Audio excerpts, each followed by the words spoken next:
बीते 3 अक्टूबर की सुबह ईरान के तेहरान से चीन के ग्वांगझू जा रहे महान एयरलाइंस के विमान में बम की खबर से हड़कंप मच गया। विमान के पायलट ने दिल्ली एयरपोर्ट पर इमरजेंसी लैंडिंग की इजाज़त मांगी। पायलट को एटीसी ने जयपुर अथवा चंडीगढ़ का विकल्प दिया, लेकिन पायलट दिल्ली में ही लैंडिंग को लेकर अड़ा रहा। मामला संदिग्ध दिखने पर एयरफोर्स के सुखोई विमानों ने इस संदिग्ध विमान का पीछा किया। बाद में ये विमान चीन की तरफ निकल गया। इस पूरे मामले को हम विस्तार से समझेंगे, लेकिन इसके पहले आपको ये बता देते हैं कि इस वीडियो में हम क्या क्या डिस्कस करने वाले हैं।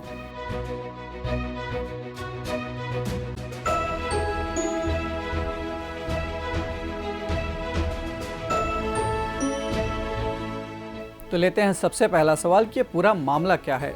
3 अक्टूबर की सुबह एक ईरानी विमान ने चीन के लिए उड़ान भरी। जैसे ही वह विमान भारतीय वायु क्षेत्र में प्रवेश किया, उसमें कथित तौर पर बम मौजूद होने की सूचना मिली। विमान के पायलट ने दिल्ली एयर ट्रैफिक कंट्रोल से मदद मांगी। एटीसी ने कुछ कारणों से विमान को जयपुर और फिर चंडीगढ़ में लैंड होने का विकल्प दिया। हालांकि पायलट ने विमान को जयपुर ले जाने से मना कर दिया और वो दिल्ली में ही लैंड करवाना चाहता था। इस दौरान करीब पौने घंटे विमान दिल्ली के एयर स्पेस में होल्ड पर रखा गया। जब पायलट ने विमान को जयपुर की तरफ मोड़ने से इनकार कर दिया तो इंडियन एयरफोर्स को एक्टिव होना पड़ा। इसके बाद पंजाब और जोधपुर एयरबेस से भारतीय वायुसेना के Sukhoi 30 MKI jet fighter plane को विमान के पीछे लगाया गया। दुनिया भर में विमानों की आवाजाही को ट्रैक करने वाली वेबसाइट फ्लाइट ट्रेडर 24 के डेटा से ये पता चलता है कि विमान को भारतीय हवाई क्षेत्र से बाहर निकलते हुए देखा गया था, लेकिन जब वो दिल्ली जयपुर हवाई क्षेत्र में कुछ समय के लिए था तो लगातार कम ऊंचाई पर उड़ान भर रहा था। अगला सवाल कि इंटरनेशनल सिविल एविएशन ऑर्गेनाइजेशन यानी ICAO क्या है। साल 1944 में दुनिया के कई देशों ने मिलकर एयर ट्रैफिक मूवमेंट को लेकर एक संधि की, जिसे शिकागो संधि कहा जाता है। शिकागो संधि के बाद 4 अप्रैल 1947 को इंटरनेशनल सिविल ऑर्गेनाइजेशन यानी ICAO की शुरुआत हुई, जो कि संयुक्त राष्ट्र की एक एजेंसी है। ICAO ने एयर ट्रैफिक से संबंधित कई नियम बनाए, जिसमें एक अहम नियम यह है कि कोई देश किसी भी स्थिति में किसी दूसरे देश की फ्लाइट को लैंडिंग से मना नहीं कर सकता, यानी इमरजेंसी लैंडिंग से। अगर कोई इमरजेंसी है तो फिर जिस देश के वायु क्षेत्र में विमान मौजूद है उस इलाके के एयर ट्रैफिक कंट्रोलर की जिम्मेदारी होगी कि वो प्लेन को सुरक्षित रास्ता मुहैया कराए। अगला सवाल कि इमरजेंसी लैंडिंग कितने प्रकार का होता है, कितने प्रकार की होती है। विमानों की इमरजेंसी लैंडिंग 3 तरह की होती है: फोर्स्ड लैंडिंग, प्रिकॉशनरी लैंडिंग और डिचिंग। जब उड़ान को और आगे जारी नहीं रखा जा सकता, यानी बिल्कुल भी विमान आगे नहीं उड़ सकता, जैसे कि इंजन फेल हो गया हो या फिर कोई और गंभीर तकनीकी खराबी आ गई हो, तो इसे फोर्स्ड लैंडिंग कहते हैं।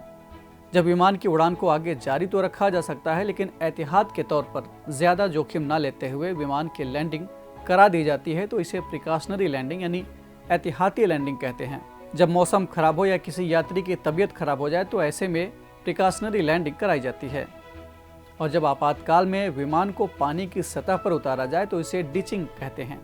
लेते हैं अगला सवाल कि इमरजेंसी लैंडिंग के संबंध में अंतर्राष्ट्रीय कानून क्या कहता है।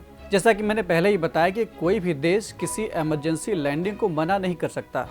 हालांकि इसमें 2 परिस्थितियां होती हैं। पहला ये कि जिस भी देश की वायु क्षेत्र से किसी दूसरे देश का विमान गुजर रहा होता है तो ये तभी गुजरता है जब उस देश ने इसकी परमिशन पहले से दे रखी होती है।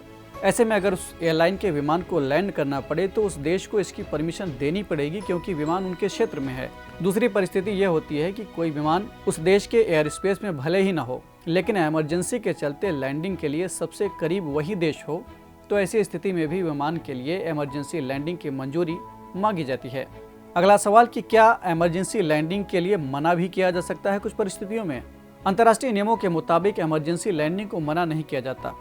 हालांकि अगर ऐसी कोई स्थिति हो जिससे सीधे फ्लाइट की सेफ्टी पर असर पड़े, जैसे कि रनवे ब्लॉक हो, किसी प्लेन से टकराने का डर हो, रनवे पर पहले से विमान खड़े हों या विमान ही संदिग्ध हो जिससे देश की सुरक्षा को खतरा समझ में आए, तो ऐसी स्थिति में लैंडिंग से मना किया जा सकता है।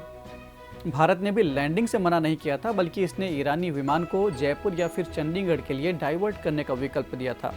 बाद में विमान के संदिग्ध नजर आने पर एयरफोर्स को एक्टिव होना पड़ा। एक अंतिम सवाल ले लेते हैं कि ये एयरफोर्स स्क्रैम्बलिंग क्या होती है।